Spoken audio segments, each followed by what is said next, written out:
4 दिन का जिंदगी काहे को घमंड में जिंदगी झंड बा। हम कहिला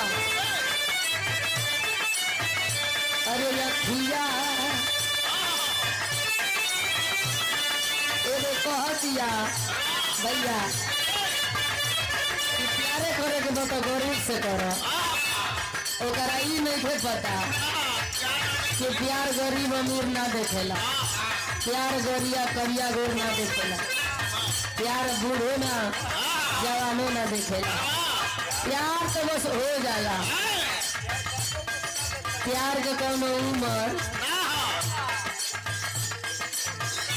ई बर्दी नहीं थे बांधे के कि हमार प्यार होई तो राजा का बेटा से हम नहीं की क्रिया खाइए हो सकता यहाँ का कोनो बात निक लग गई। अच्छा यहाँ का नाचे हमके निक लग गई, चाहे यहाँ का हंसी निक लग गई तो प्यार हो गई। मोहब्बत नाम है किसका शुरू कहाँ से होता है, इसे पैदा किया है कौन खत्म कहाँ पे होता है। मोहब्बत नाम है मन का शुरू आँखों से होता है, इसे पैदा किया है दिल खत्म होठों पे होता है।